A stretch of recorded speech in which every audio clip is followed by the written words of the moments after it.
Gracias, Teodoro, un saludo muy afectuoso a ti, a toda nuestra audiencia. Buen martes. Creo que en la discusión en la que estamos, no solo en el mundo de la política, sino también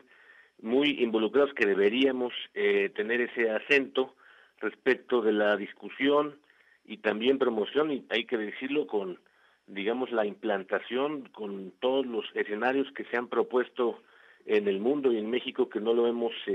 visto así, de respecto del modelo educativo que se nos ha sido planteado. Hay que decir en primer lugar que eso ha ocurrido en medio de una institución, la del gobierno mexicano, que nos tocó, digamos, el principal enemigo, adversario, no solo de la democracia en México, sino de cada uno de sus planes, de sus proyectos. Por eso siempre decimos que cuando hablamos de cualquier institución, para poder estudiarla y cuajarla a la realidad, siempre debemos basarnos en mejores resultados y que esos resultados pues tengan que, digamos, tener como una consecuencia mínima, que haya una convivencia entre grupos sociales, que haya una comunicación muy fluida y una confianza sobre todo para la satisfacción de esos resultados que da esa institución respecto de la sociedad, comenzando por la razón principal, que es el individuo. Y creo que eso es lo que no hemos visto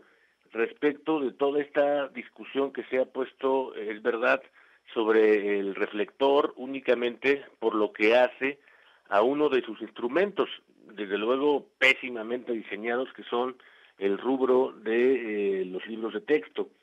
Por ejemplo, podríamos comentar que hay, en primer lugar, desde el punto de vista, reitero, de esa institución, hay una élite política muy mediocre, incapaz de gestionar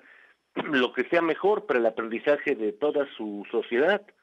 Ya lo han establecido incluso diversos expertos, que la niñez y toda la adolescencia requieren de un conocimiento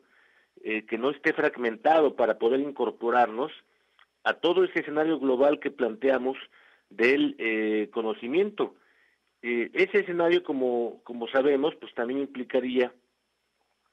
por ejemplo, disponer de programas de estudio que estén sólidamente diseñados, que allí para hacerlo funcional, pues tendría que haber existido desde luego una convocatoria amplia a muy diversos segmentos sociales en esto que llaman la escuela activa, como cuando vimos en las décadas anteriores que todo el ascenso social tenía que ver siempre en buena medida, en el todo quizá no, pero sí en una buena proporción a partir del ascenso social que explicaba el desempeño de la escuela pública. Todo eso se ha dejado de hacer ahora, y creo que ese escenario también de programas que no están sólidamente diseñados y menos aplicados, pues deben ocurrir o deberían en un entorno de escuela pública, reitero, para que allí, por ejemplo, tenga lugar una pedagogía social, que eso tampoco estuvo en la discusión y desde luego sigue ausente, para que explique de qué se trata todo ese en torno del llamado nuevo modelo pedagógico al que como sociedad mexicana nos hemos incorporado, reitero, más allá de sus indicadores, más allá de sus instrumentos, que siempre sabemos la comunicación política, la comunicación social, ya viene con vicios de orígenes del gobierno mexicano. Y en el ámbito, por eso hay que poner ese énfasis, en el ámbito de esos indicadores, debemos asumir, por tanto,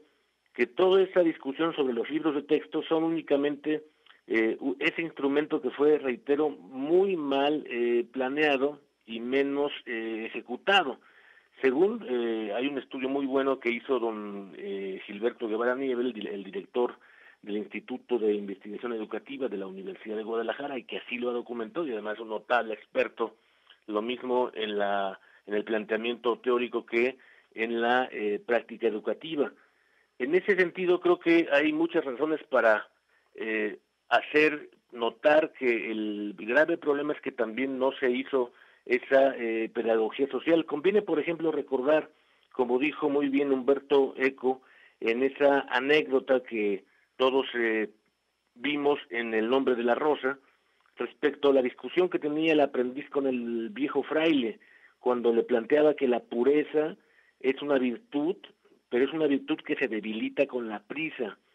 Si algo ha caracterizado el gobierno mexicano es hacerlo todo a prisa y ni siquiera con sus aliados logra cuajar un proyecto específico, como ya lo estamos viendo con todas esas grietas que está generando únicamente uno de sus instrumentos, reitero. Tenemos así una élite política en el gobierno mexicano no solo incapaz, que no gestionó o no lo está haciendo el modelo educativo entrante, sino que además va muy a prisa en una evolución que reclama, para tener ese nuevo modelo, reclama una escuela activa, una sociedad que debe involucrarse en todo el recorrido de esa política que quisiéramos fuera pública, desde implantarla, evaluarla y también el rubro de la acreditación de todos los alumnos. Hay que recordar que es una coyuntura muy crítica, todo en la que nos tocó un gobierno federal como principal enemigo de la sociedad y sobre todo el principal enemigo de la educación, porque allí sí, una de las razones que explican esta bajada que tuvo el latinobarómetro del aprecio que tienen los mexicanos por la democracia, es justamente por ese indicador, porque allí en la educación de todos, está de por medio nuestra propia evolución, Teodoro.